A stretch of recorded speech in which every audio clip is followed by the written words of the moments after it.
Et bonjour à toutes et tous, sur YouTube, nous jouons à au quiz astrospatial numéro 5. Et oui, déjà numéro 5. Tous les habitués sont là, mais c'est vrai en plus, Boxer, tu as tout à fait raison. Donc n'hésitez pas à dire bonjour aux gens qui sont dans le futur sur YouTube, à vous qui êtes dans le passé pour eux, mais au présent pour moi. Enfin, c'est compliqué toujours à chaque fois d'expliquer ça. Nom de Zeus. Marty. Voilà, ça c'est fait. C'est une intro un petit peu nulle, mais c'est pas grave, ce sera celle-là. L'avantage de YouTube est que je n'ai pas de lag de Twitch. Normalement, sur les quiz, vous dites que j'ai mis une latence qui fait que tu n'as pas de lag dessus. Normalement. En tout cas, pas sur le quiz. Bonjour les futuriens. Paradoxe temporel. Marty, tu ne dois surtout pas rencontrer tes parents. Sinon, ça risque de créer une rupture dans le continuum spatio-temporel et qui aboutira à la destruction totale de l'univers. Voilà. Mais Doc, je pensais que... Vous avez lu la lettre, mais je pensais que ça pouvait causer une... Ah, on s'en branle. Non, c'est quoi? On s'en balance. Je sais plus ce qu'il dit exactement quand il déchire, quand il prend la lettre et qu'il la lit. On s'en balance, je crois. C'est ça qu'il dit, je crois. Je sais plus ce qu'il dit.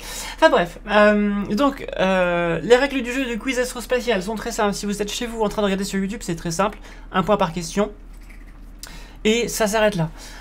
Et puis vous pouvez donner vos réponses en commentaire de la vidéo, ou alors vous pouvez tout simplement venir me les dire sur Twitter. C'est toujours rigolo hein, d'avoir des retours de ce qu'on fait ici en live et sur YouTube. Pour vous qui êtes en live, c'est un peu plus compliqué et c'est un peu plus comment dire, un petit peu plus pointilleux. C'est-à-dire que si vous répondez juste, vous avez des points positifs, et si vous répondez juste et rapidement, vous avez d'autant plus de points positifs que vous avez répondu rapidement. Grosso modo, c'est si vous mettez... il y a 30 secondes en tout pour répondre. Si vous mettez 29 secondes à répondre, vous allez avoir 1 point. Si vous mettez 1 seconde à répondre, vous allez avoir 29 points. Voilà.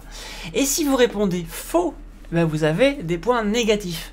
Et pareil, si vous répondez faux et vite, vous avez encore plus de points négatifs. C'est-à-dire que si vous répondez au bout d'une seconde, mais faux, vous avez moins 29 points. Si vous répondez faux, mais au bout de 29 secondes, vous avez seulement moins 1 point. Voilà.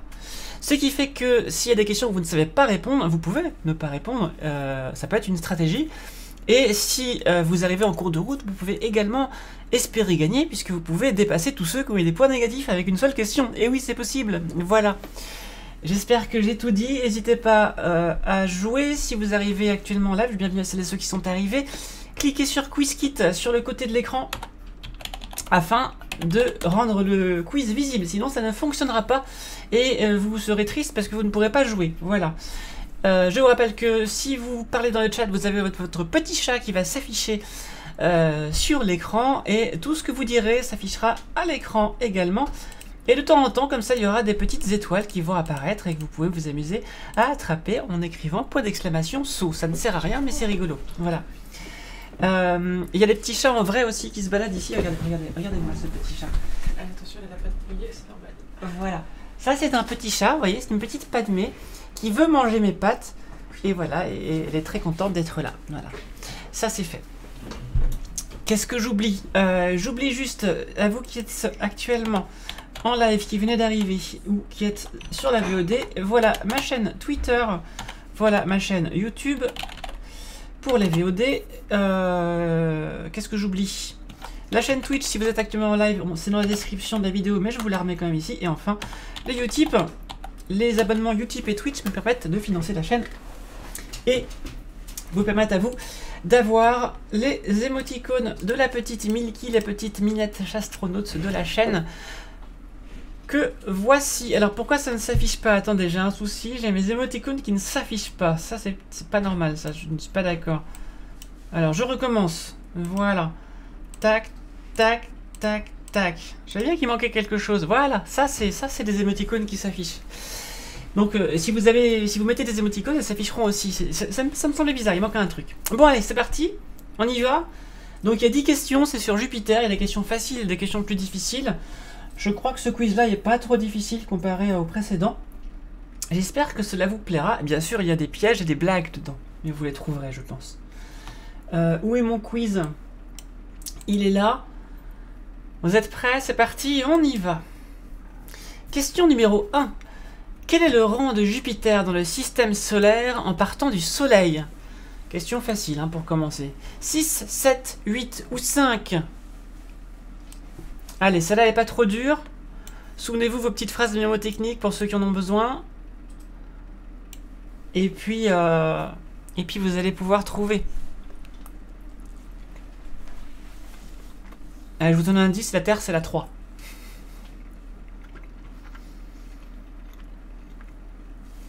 Allez, je veux un max de bonnes réponses sur cette question, c'est important quand même.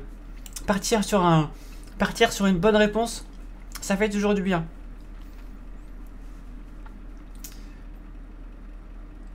Alors, donc là du coup le logiciel attend que je reçoive les réponses de tout le monde moyennant les délais de communication, parce que j'ai mis cette option. Donc ça met un petit peu de temps entre chaque réponse, mais au moins je suis sûr que vous n'avez pas été floué. Je peux pas cliquer sur la réponse. Ah, sur tel. Peut-être l'Elixir. Essaie de mettre ton téléphone en horizontal, en plein écran. Essaie en horizontal. Retourne ton écran en horizontal, ça devrait pouvoir passer, je pense. Bravo à celles et ceux qui ont trouvé, c'était bien la planète numéro 5. On a Mercure, Vénus, Terre, Mars, les 4 planètes telluriques intérieures. Ensuite, la ceinture d'astéroïdes principale qui sépare tout ça. Et ensuite, on a Jupiter, Saturne, Uranus et Neptune. Donc Jupiter est bien la 5e. En plus, je suis dans les transports, c'est un peu galère. Ah, écoute, compte tes points dans ta tête et tu nous diras dans le chat. Dis-nous dans le chat si tu te serais trompé ou pas. Comme ça, tu participes quand même et puis c'est cool. Salut Calista, ça fait longtemps que je t'ai pas vu, dites donc. J'espère que tu vas bien. Qui a compté Vulcain? Bien joué pour le 5 TDI. Vulcain, c'était une planète qu'on pensait être entre Mercure et le Soleil avant, mais qu'on n'a jamais trouvé. Allez, c'est parti. Question numéro 2. Quel est approximativement le diamètre de Jupiter? Est-ce que c'est 12 700 km, 120 000 km, 140 000 km ou 1 400 000 km? J'espère que ça va aller, Calista. Et t'as des petits chatons, je crois, pour t'aider. Ça devrait... Ça aide toujours, les petits chatons. Sauf quand ça veut manger mon assiette quand je suis en train de faire mon live. J'ai publié une photo de Callisto qui est en train d'essayer de manger mon assiette en plein live. Sur Twitter.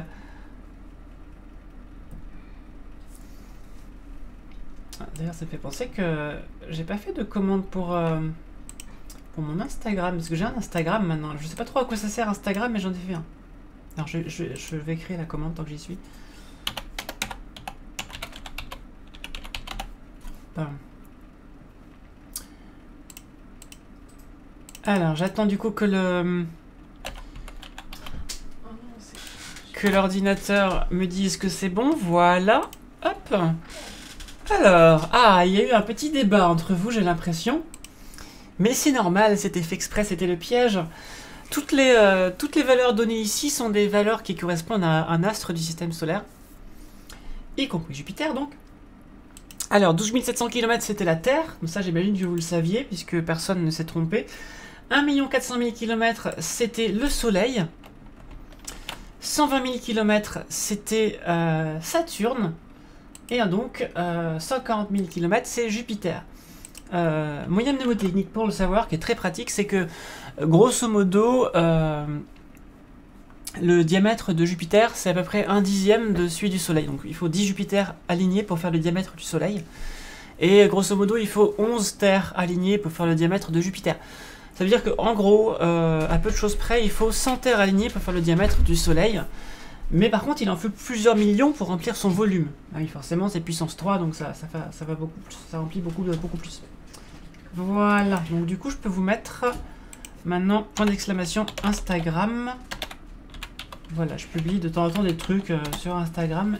Je me mets à jour par rapport aux réseaux sociaux. Alors pourquoi ça ne s'affiche pas? Attendez, qu'est-ce qui s'est passé là? Instagram, je viens de le faire, point d'exclamation Instagram, et ça marche pas? C'est quoi cette histoire? Ah, j'ai marqué Instagram. Pique et pile les collégrammes. Instagram. Voilà. Est-ce que ça a un rapport avec Amstramgram ou pas du tout? Bah non, mais ça marche pas, c'est fou. Pourquoi ça marche pas, Instagram? T'as mis majuscule quelque part?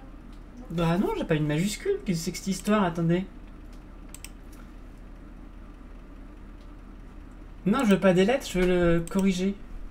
Instagram, commande. Mais qu'est-ce que c'est pas possible ça?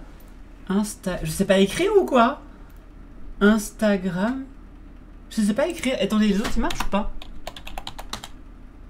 Ah, mais le bot marche plus. Attendez, le bot marche plus.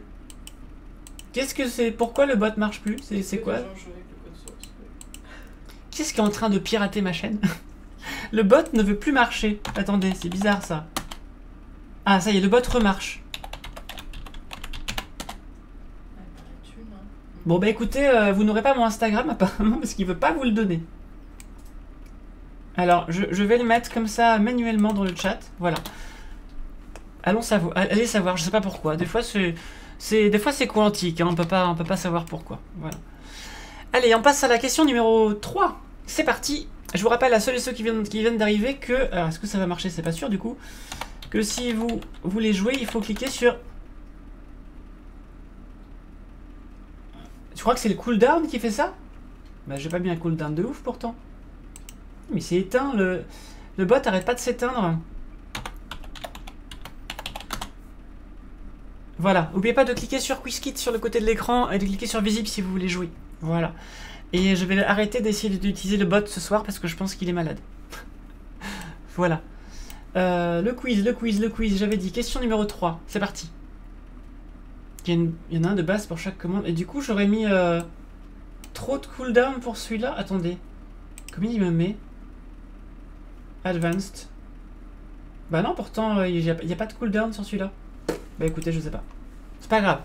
C'est pas grave. On passe au quiz. Allez, numéro 3. Comment s'appelle la grande tempête de couleur rouge bien connue sur Jupiter? Est-ce que c'est la grande balafre rouge? Est-ce que c'est la grande tache rouge? Est-ce que c'est la grande pustule rouge? Ou est-ce que c'est la grande éraflure rouge? T'intimides les bots. C'est toi, Calista, en fait. C'est toi, c'est ça. Oui, Yonali, c'est bizarre. Pourtant, j'ai pas mis de cooldown sur les... Je sais pas. J'essaierai de... Peut-être qu'il a pas aimé que je crée une commande en plein live, je sais pas. C'est le gros rouge qui tâche. Bon, ça c'est facile, hein. Je pense que vous allez trouver. Et bienvenue à celles et ceux qui sont arrivés. N'hésitez pas à cliquer sur QuizKit sur le côté de l'écran et d'appuyer sur visible pour pouvoir jouer au jeu. Nous jouons à un quiz spécial Jupiter. Jupiter, la planète, hein. Pas le dieu ou le... Hein. Pas Manu. Nous jouons à main nue. À main nue. Ah, encore un jeu de mots. Il y a beaucoup de jeux de mots ici, hein, rassurez-vous, c'est normal. Alors. Ah, voilà. Personne ne s'est trompé. Personne ne s'est trompé. Bravo à vous. Ça fait des points faciles, c'est bien. Ça fait toujours plaisir.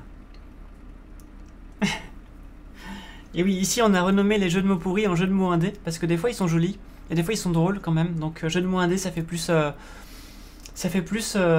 comment dire? C'est plus valorisant, quoi. Voilà. Allez. Ah, et boucle aux oreilles, perfection, c'est-à-dire tu as que des bonnes réponses? Alors c'est souvent une boucle aux oreilles, souvent Petite Émilie qui gagne en général un combat entre les deux. On va voir si ça... Qui va réussir à détrôner Petite Émilie et les boucles aux oreilles? On va voir. Allez, question numéro 4. En unité astronomique. Une unité astronomique, c'est la distance Terre-Soleil. Quelle est approximativement la distance au Soleil de Jupiter? 40 unités astronomiques, 13 unités astronomiques, 2 unités astronomiques ou 5 unités astronomiques. C'est-à-dire, une unité astronomique, c'est 150 millions de kilomètres. Alors du coup, est-ce que Jupiter est 40 fois plus loin que la Terre, 13 fois plus loin, 2 fois plus loin ou 5 fois plus loin? Quand il y a trop de zéros, en astronomie, on change les unités, parce que les kilomètres et les kilogrammes, normalement, on a par-dessus la tête. Donc on change ça en masse terrestre, en unité astronomique, en années-lumière, en masse du soleil, choses comme ça, quoi. Sinon, c'est un petit peu compliqué de... Voilà. J'ai pas répondu parce que j'ai vu ton écran. Je voulais pas tricher. Oh, pardon. Non, c'est moi. Il y a ma chérie qui voit mon écran. Du coup, je vais mettre un truc pour cacher parce que sinon je suis trop tentée de tricher. J'ai 2 de ses enfants à la maison de Jupiter. C'est vrai ça, Calista. Et d'ailleurs, Calista, j'ai vu J'ai vu quelqu'un sur les réseaux sociaux, je sais plus qui c'était, mais qui a 2 chats aussi, qui veut avoir 2 chats, je crois, et qui veut les appeler pareil que les tiens. J'imagine pour la même raison, plus ou moins. J'ai trouvé ça rigolo. La réponse D. La réponse D. Allez, je vous montre la réponse, c'est parti. Alors, je vois qu'il y a des hésitations. J'imagine que vous vous êtes dit que 40 UA c'était un petit peu trop, que 2 UA c'était un peu pas assez, et du coup vous avez hésité entre 5 et 13.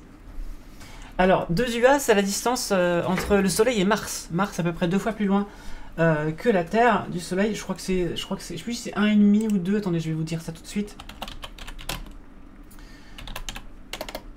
Je crois que c'est 1,5 que je vérifie. C'est 1,5. Voilà. Pardon, excusez-moi. Mars c'est 1,5.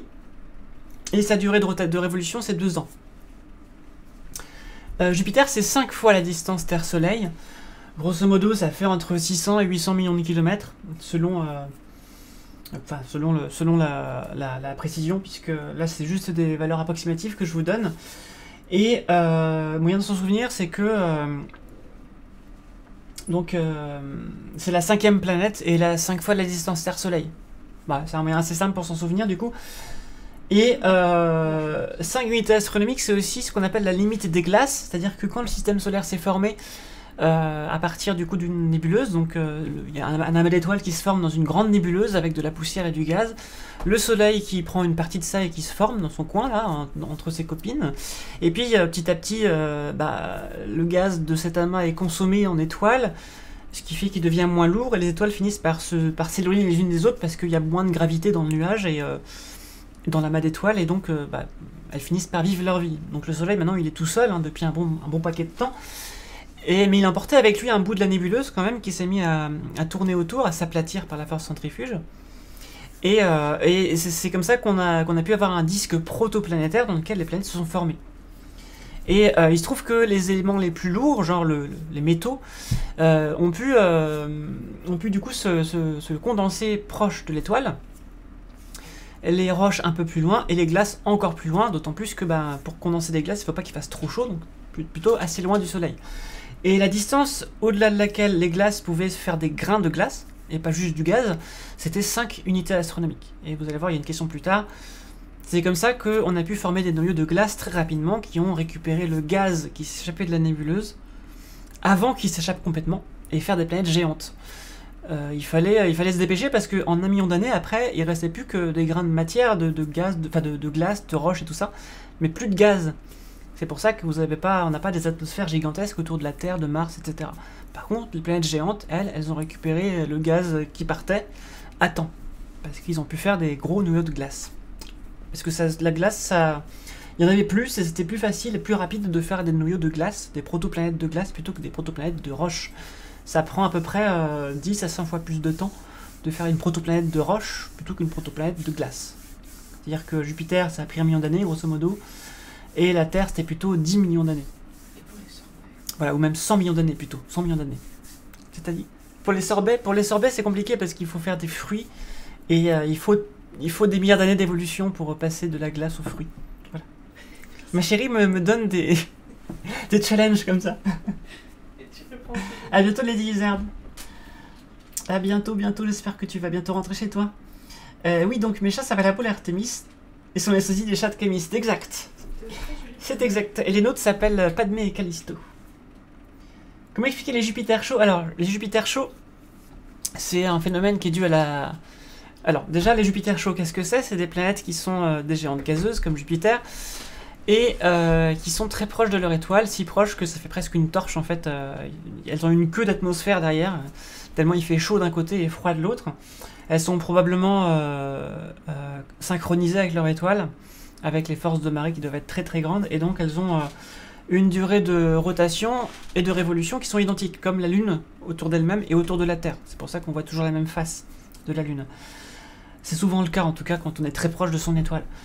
Et pourquoi elles sont là? C'est parce que quand une planète se forme dans un système planétaire, d'autant plus si elle est très massive, elle va attirer à elle tout ce qui se trouve là. C'est-à-dire que tous les grains de glace, toute le gaz qui est là, les petites protoplanètes qui traînent, les astéroïdes qui traînent, etc.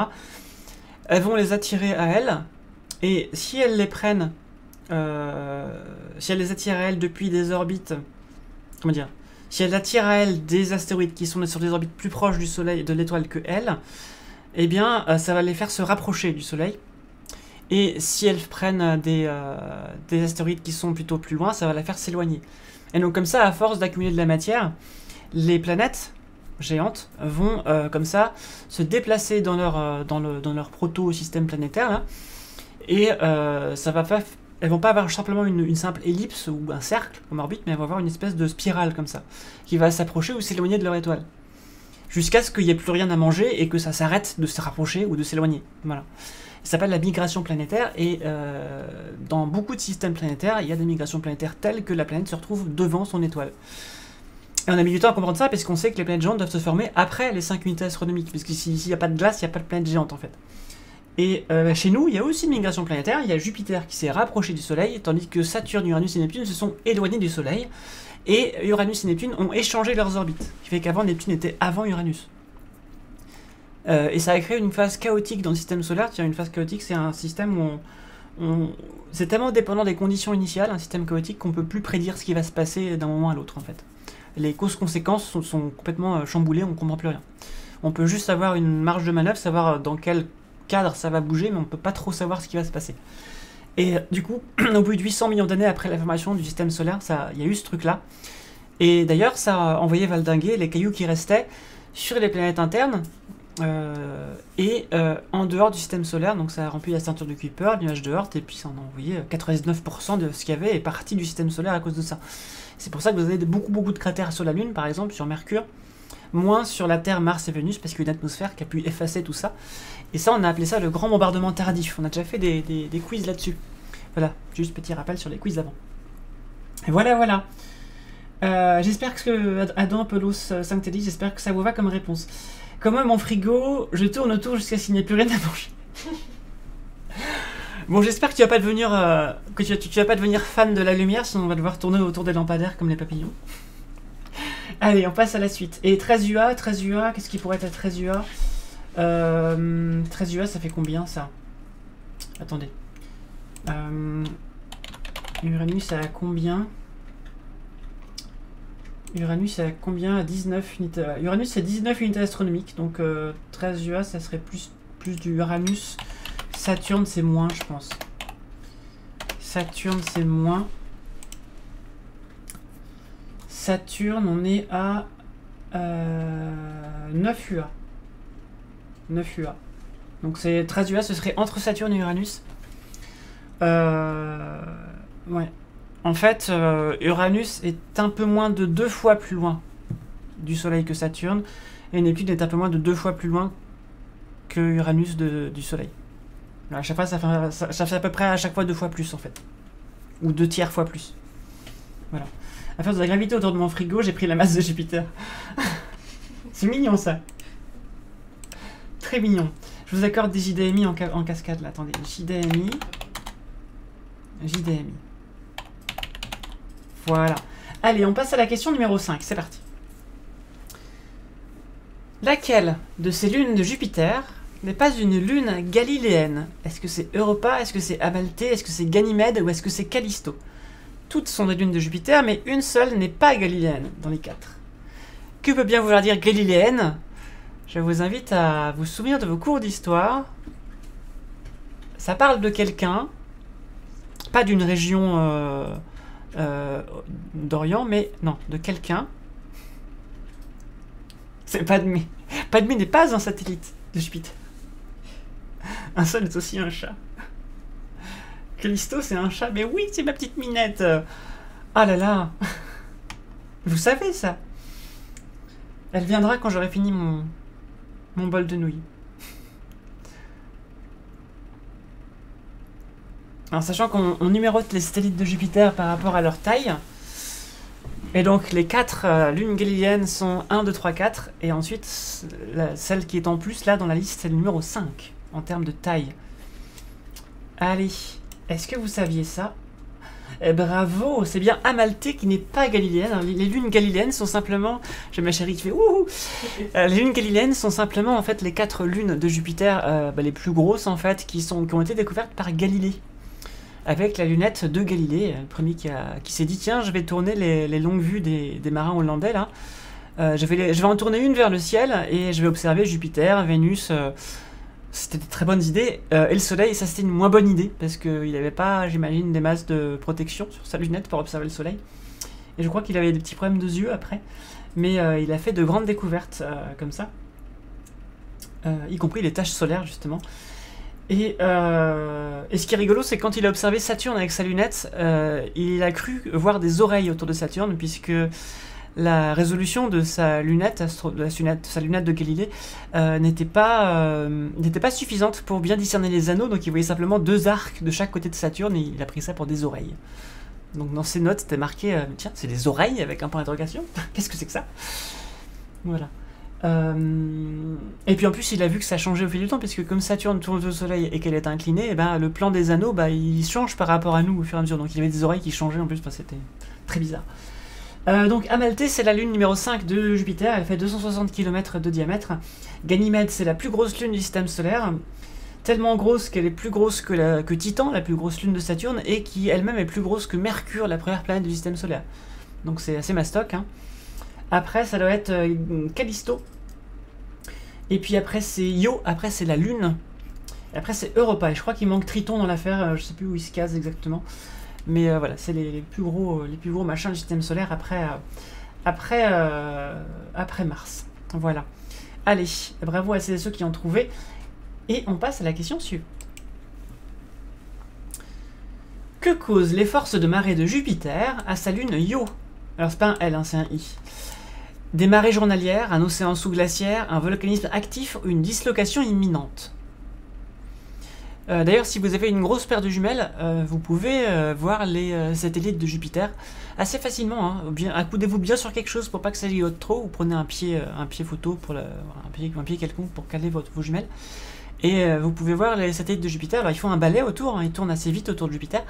Et régulièrement, si vous avez une lunette ou un télescope, vous pourrez voir que y a des éclipses qui se produisent en fait. Les satellites passent devant le Soleil et marquent une ombre bien ronde sur Jupiter.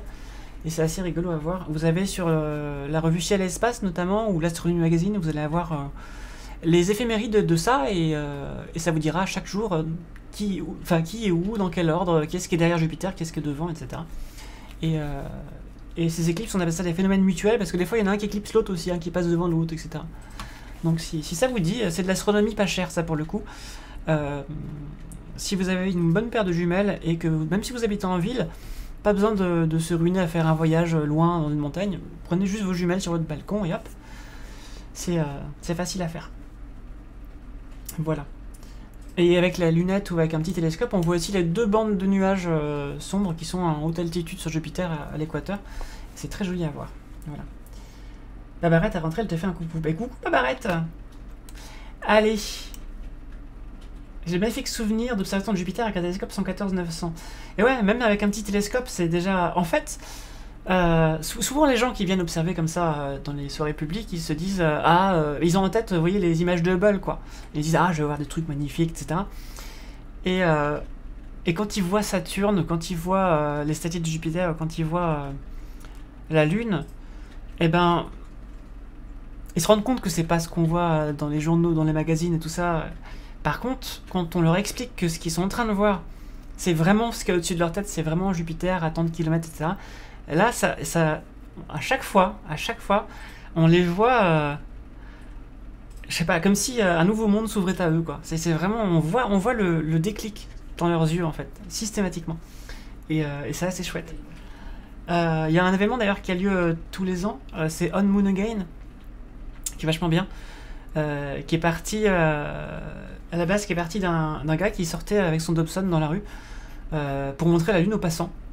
Et je vous invite à chercher cette vidéo, tapez On Moon Again vidéo, et vous allez voir, c'est très très touchant de voir les gens comme ça qui savent pas du tout que c'est possible de voir ça au télescope, et c'est très très cool. Voilà, donc si vous n'avez pas encore vu Jupiter, Saturne et la Lune au télescope, c'est un truc à faire dans sa vie avant la fin, c'est très important. Allez, on passe à la suite. Alors, c'était bien un volcanisme actif. Io, on l'appelle aussi la pizza. Je vais vous montrer à quoi elle ressemble. Vous allez voir, vous allez comprendre tout de suite. Io. Alors, moi, je veux la lune de Jupiter.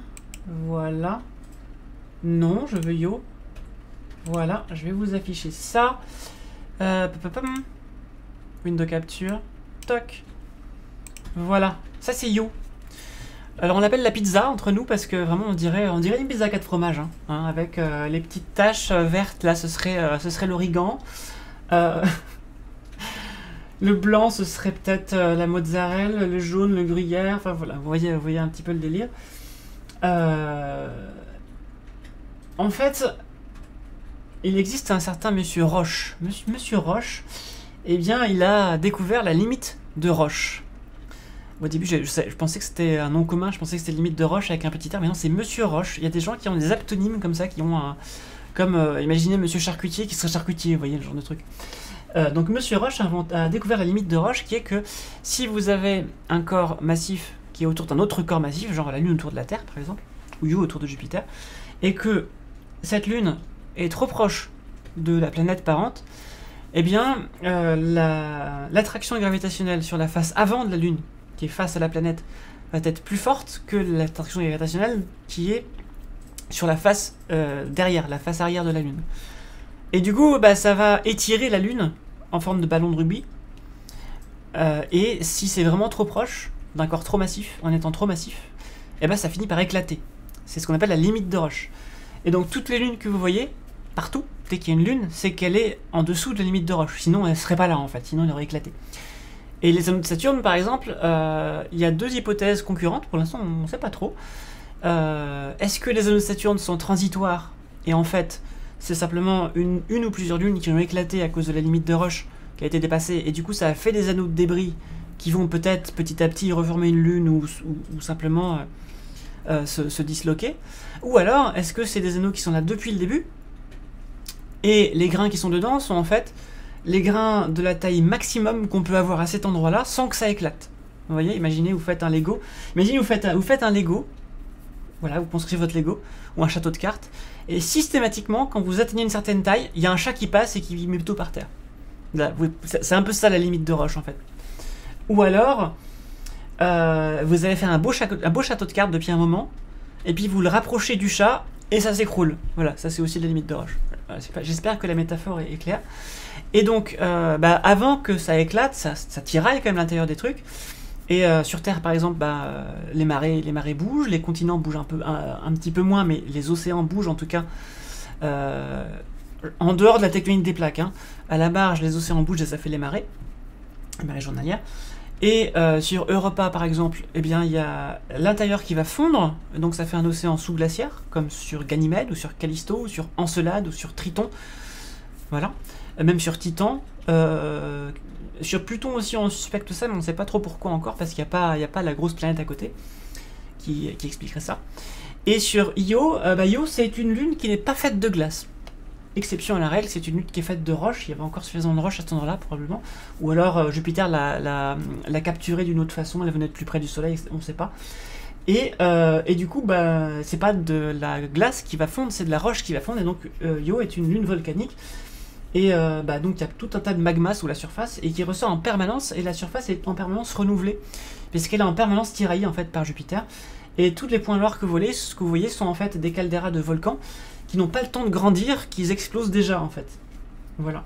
Et on a vu des volcans de Io en éruption. Je sais pas si je peux... Là vous avez par exemple les 4 lunes galiléennes en comparaison, et ça c'est Ganymède, ça c'est Callisto, ça c'est Europa, et ça c'est Io. On voit sur Europa là des petites fissures qui sont en fait des fissures de banquise, sauf que c'est de la banquise de plusieurs dizaines de kilomètres d'épaisseur. C'est pas tout à fait la même que chez nous. Et est-ce que je peux voir un volcan sur Io? Ah voilà, c'est ça que je voulais vous montrer. Voilà. Vous voyez là on a une caldeira, enfin même plusieurs calderas. Et vous voyez que là on a vu carrément de la lave en sortir. Voilà. Donc c'est vraiment en cours d'activité. C'est la sonde Galileo qui a pu prendre ces photos dans les années... en fin des années 90, début 2000, et après on a mis cette sonde à la retraite en la faisant foncer dans Jupiter. Et oui, ça fait 50 km quand même la coulée là, c'est assez costaud. Et on a vu aussi du coup les panaches de soufre. Alors c'est pour ça que c'est jaune un peu à la surface, parce qu'il y a beaucoup de soufre à cet endroit qui sort en fait. Et voilà, par exemple là on voit un panache de volcan. Et vous voyez, c'est pas n'importe quoi comme volcan. Hein. Le truc il fait à peu près... le panache fait à peu près 1/10 de hauteur, 1/10 du diamètre du machin quoi. Du diamètre du haut. Donc c'est costaud hein, quand même. Il y en a aussi en bas là, voilà. Donc voilà, et si on prend des photos de Io en infrarouge, et ben on voit du coup tout ce qui chauffe, du coup on voit toutes les voilà, on voit toutes les éruptions reliées en infrarouge, c'est assez impressionnant du coup. Tout ça là c'est les volcans qui sont en train de chauffer et d'émettre du magma et tout ça. Voilà. Bon, c'était une digression un peu longue, mais j'espère que je mets un point d'honneur à vous expliquer un max de trucs sur ces quiz, parce que c'est un bon moyen de trouver des choses à expliquer. J'espère que ça vous va. La première fois que j'ai entendu ça, je me suis dit, ah bah c'est la limite de roche qui se fragmente, mais c'est clair. C'est comme le modèle de... En fait, ce que je vous expliquais avec la phase chaotique du système solaire et les planètes qui se déplacent et tout, c'est le modèle de Nice, qui a été fait à Nice. Et du coup, les Américains disent The Nice Model. Et ça tombe bien parce qu'il représente bien la réalité. The Nice Model. C'est rigolo quand même. Allez, c'est parti. Question numéro 7. Quelle était la masse estimée du noyau de roche et de glace à partir duquel Jupiter s'est formé? On en a parlé tout à l'heure, je dis que c'était gros, mais j'ai pas dit combien.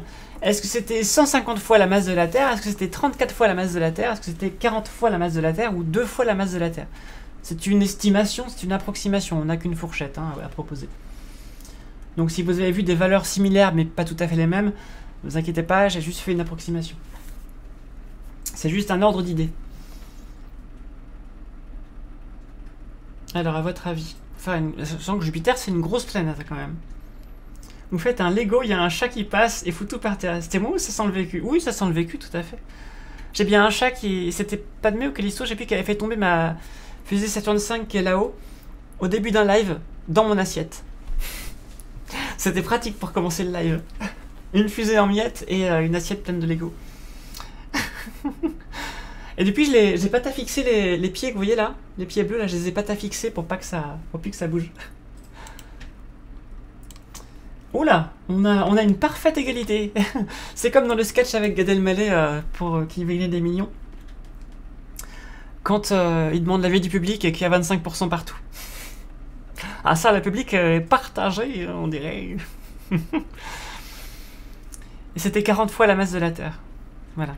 C'est-à-dire qu'en moins d'1 million d'années, il y a 40 fois la masse de la Terre en glace et roches mélangées qui se sont agglutinés, donc on dit accrétés, au-delà de 5 fois la distance Terre-Soleil, pendant que en 100 millions d'années, la Terre galérait à former la Terre, en fait, voilà, avec des roches. Et du coup, comme le gaz commençait à partir au bout d'1 million d'années, parce que le vent solaire, les particules du Soleil qu'il émet en permanence, ont commencé à sérieusement souffler tout ça. Et du coup, Jupiter a pu récupérer ce gaz qui partait avec ses 40 masses terrestres. Il a tout raflé. Saturne, Uranus et Neptune également, mais un peu moins. Et c'est pour ça que vous avez des planètes géantes. C'est comme ça qu'on les forme. Ah oui, c'est vrai qu'entre 34 et 40, il y avait un petit peu de marge. Alors moi, ce que j'ai vu, c'est entre 30 et 50. Donc du coup, j'ai coupé la poire en deux. C'est comme ça que j'ai toujours vu noter. Voilà. 150 masses terrestres, le Soleil, non, c'est plus que ça.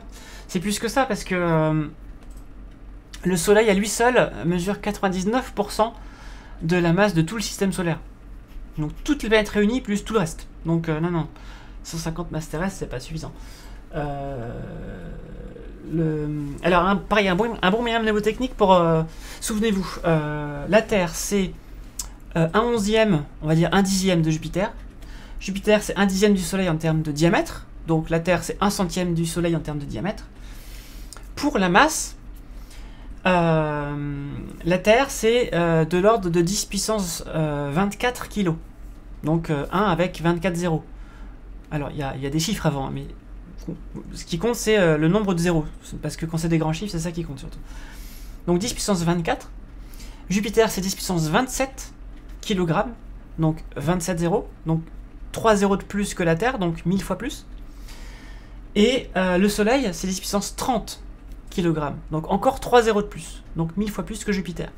Ce qui fait que le Soleil est 1000 fois plus lourd que Jupiter, enfin 1000 fois plus massif que Jupiter, Et Jupiter est 1000 fois plus massif que la Terre. Donc le Soleil est 1 million de fois plus massif que la Terre. Voilà. Ça tombe bien, c'est pratique. Et ben écoutez, comme ça on peut retenir. Voilà.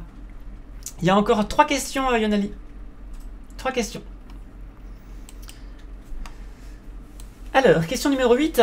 Jupiter piège des astéroïdes sur 2 points de son orbite, en avant et en arrière. On a vu ça il y a quelques temps sur les quiz. Comment les appelle-t-on?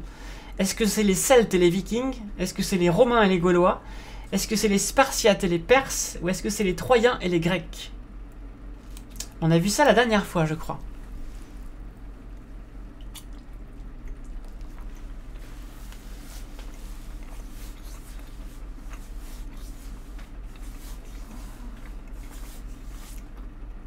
On a vu ça la dernière fois, et on a vu aussi qu'une sonde spatiale est en partance pour aller les voir, justement, la sonde Lucie, qui est partie il y a quelques jours.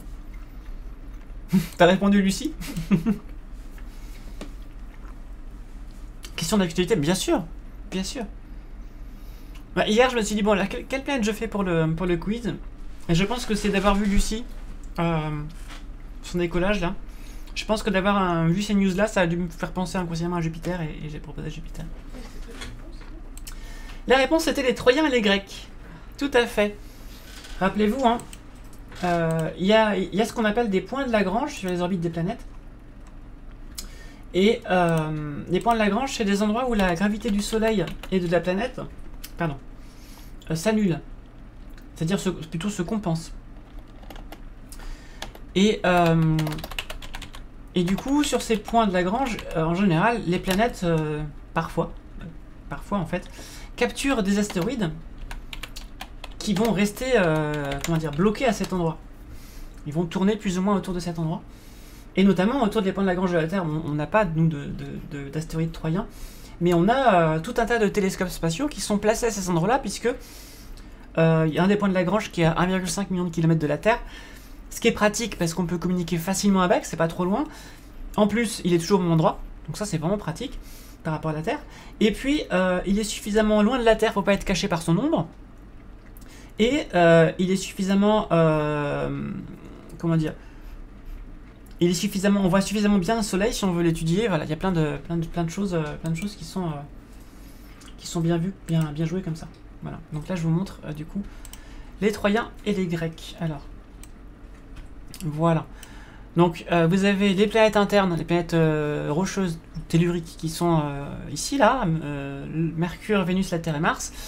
La ceinture principale d'astéroïdes, où il y aurait dû y avoir une planète, mais Jupiter, justement avec sa gravité, a empêché la formation de celle-ci, Mars également.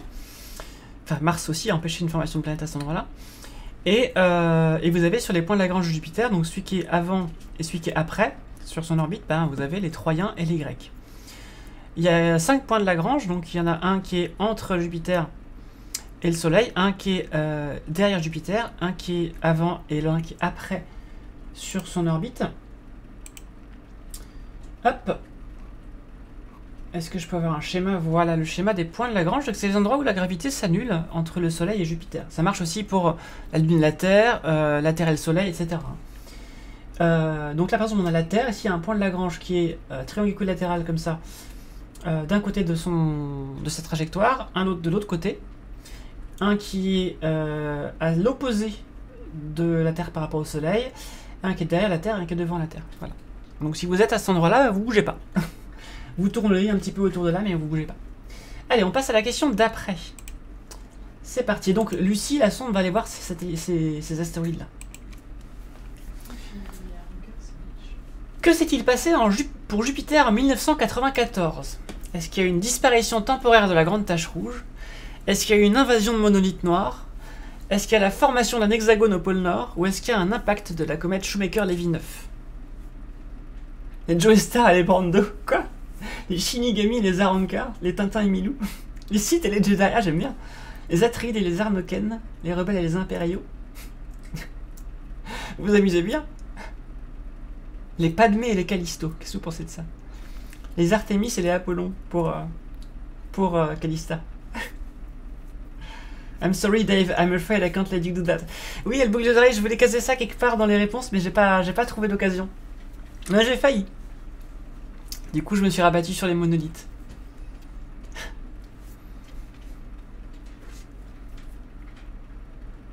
Allez, j'attends que la réponse arrive de mon côté. Et je vous affiche tout ça. Hop. Bon, ça va, vous allez tous trouver à peu près. C'était l'impact de la comète Shoemaker-Levy 9. Alors, moi j'étais né en 94, je sais pas si c'était votre cas. Et c'était assez impressionnant puisque c'était une explosion du coup qu'on a pu voir depuis la Terre, tellement c'était important et lumineux. Alors, Shoemaker. Alors c'est pareil, est-ce que dans la famille de l'astronome Shoemaker, il y avait des faiseurs de chaussures? Je ne sais pas, peut-être.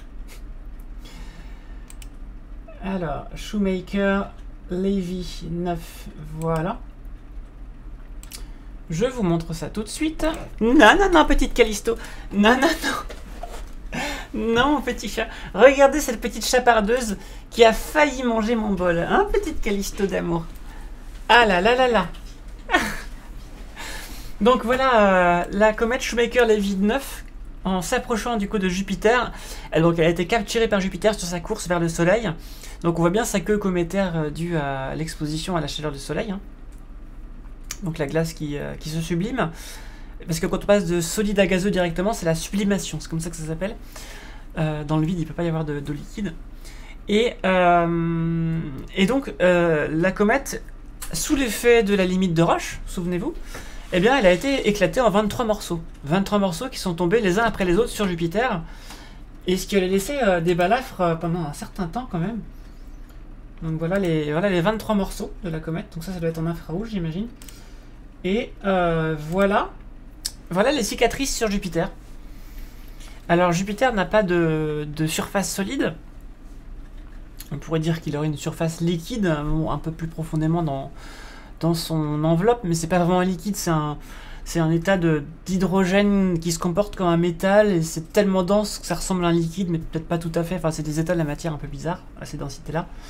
Mais il n'y a pas de surface solide. Par contre, en fait, une comète qui va s'écraser sur une planète géante avec des dizaines de milliers de kilomètres/heure, parce que c'est ça en fait la vitesse dans l'espace, hein, ça va quand même chauffer très fort et du coup provoquer des réactions en fait chimiques de combustion, tout ça, avec les nuages d'ammoniac et tout ça qu'il y a dans l'atmosphère de Jupiter. Et donc ça a fait des grosses marques comme ça qui sont restées un certain temps, hein. Des marques qui font, vous voyez là, grosso modo le petit rond noir là, c'est la taille de Ganymède.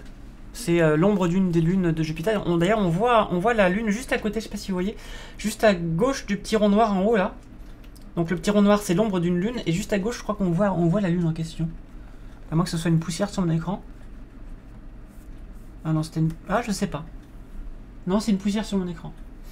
Et donc, en fait, les cicatrices en bas, elles font la taille de la Terre, grosso modo. Voilà, la taille de la Terre. Donc vous imaginez, heureusement qu'on s'est pas pris ça, nous, dans la figure. Voilà, et donc Shoemaker et Levy, c'est les deux personnes qui ont découvert cette comète. Et les flashs pouvaient être vus depuis la Terre avec un télescope amateur. Dernière question, c'est parti. Et les monolithes, c'était 2 milliards de l'espace, bien sûr. Quelle accélération de la pesanteur ressent-on dans l'atmosphère de Jupiter? Alors, est-ce que c'est 2,5 fois celle de la Terre? Est-ce que c'est 0,4 fois celle de la Terre? Est-ce que c'est 4 fois celle de la Terre? Ou est-ce que c'est 12 fois celle de la Terre? C'est-à-dire que si on est, entre guillemets, sur Jupiter, combien de fois c'est plus dur de sauter en l'air? L'accélération de la pesanteur, c'est le résultat de la force de gravité sur vous qui vous accélère vers le bas. C'est-à-dire que si vous tombez sur Terre, si vous tombez d'1 mètre de haut, votre vitesse va augmenter de 9,81 mètres par seconde. Donc vous aurez 9,81 mètres par seconde au sol. Et donc votre accélération, c'est 9,81 mètres par seconde au carré. Mètres par seconde par seconde. Vous allez mettre 1 seconde à tomber et vous allez prendre 9,81... Pardon, si vous tombez pendant 1 seconde, c'est ça, vous allez prendre 9,81 mètres par seconde. Et si vous tombez pendant 2 secondes, donc d'un peu plus haut, vous allez récupérer 18 mètres par seconde, etc. Enfin, même plus que ça, 20 mètres par seconde. Et donc, sur Jupiter, est-ce que c'est une accélération plus forte ou pas? C'est ça la question. Et la réponse, c'était 2 fois et demi seulement. Et oui, c'est plus, mais pas beaucoup plus. Je vais vous donner la valeur exacte de l'accélération sur Jupiter. Ça reste quand même dans le système solaire, en dehors du Soleil, l'endroit où il y a la plus forte gravité. Mais c'est pas tant que ça finalement. Ce serait quand même beaucoup plus dur de quitter Jupiter avec une fusée que ça ne l'est de quitter la Terre. Mais ça reste encore pas trop méchant. Mais je pense qu'on aurait quand même beaucoup de mal à faire une fusée qui permet de s'arracher de ça quand même. Ça va être assez difficile. D'ailleurs, il y a des hypothèses qui stipulent que sur certaines grosses planètes telluriques, des super-terres, s'il y a des civilisations dessus, une des raisons qui font qu'on ne peut pas communiquer avec elles, qu'elles sont pas là, qu'elles viennent pas nous voir, c'est que peut-être elles n'ont pas réussi à faire des fusées assez grosses pour s'échapper de la pesanteur de leur planète. C'est con quand même. Tu fais une civilisation et tout, tu peux pas t'échapper parce qu'il y a trop de gravité, quoi. C'est quand même dommage. Je trouve plus, attendez, où est-ce que c'est? Voilà. C'est 24 mètres par seconde au carré. Donc ça fait 2,4, 2,5 fois l'accélération de la pesanteur terrestre. Alors je regarde si... je regarde en anglais, parfois il y a des valeurs différentes. Il faut toujours vérifier, croiser un petit peu les valeurs. Sur Wikipédia. Surface gravité, c'est ça. 2,5 G. Voilà. Voilà. Allez, on regarde les résultats finaux. C'est parti. Alors, on a... Oh, mais c'est Adam qui a gagné. Bravo, tu as battu le boucle des oreilles. Adam avec 161 points. Et boucle des oreilles avec 152 points. Alors, Contestant 15, je pense que c'est quelqu'un qui n'a pas mis son pseudo. 151 points. Bravo à toi, qui que tu sois. Yonali, 128 points. Bravo. Nonosan 73, 112 points, bravo. Petite Émilie, 107, bravo. Polo 5 Télé 83, et bravo. Splank Nopler 78, bravo. Et Jace 25 points. Personne n'a eu de points négatifs. Bravo à vous, vraiment bravo à vous. Bravo ma chérie.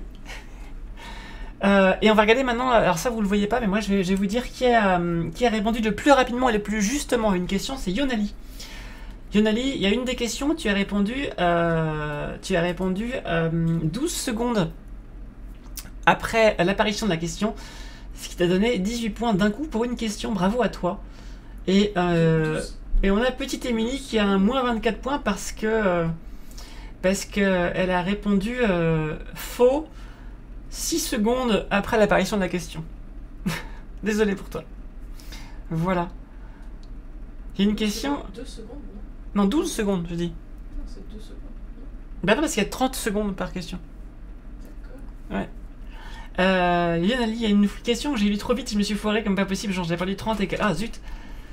J'ai une question, j'ai répondu faux trop vite. Ouais, c'est ça, c'est frustrant, mais c'est comme ça. Excuse-moi, je me suis... Et bon, bah voilà, allez, je vais arrêter le quiz, on va passer à l'actu astro du jour. Et donc sur YouTube, je vous dis à bientôt. Si vous voulez avoir les actus du jour qui sont uniquement en live, il faut venir sur Twitch. Vous voyez comme je fais du teasing un peu. Voilà, venez sur Twitch. Twitch.tv Galacticami. En attendant, je vous dis à bientôt sur YouTube et je vous dis à tout de suite sur Twitch pour la suite de la soirée. C'est parti.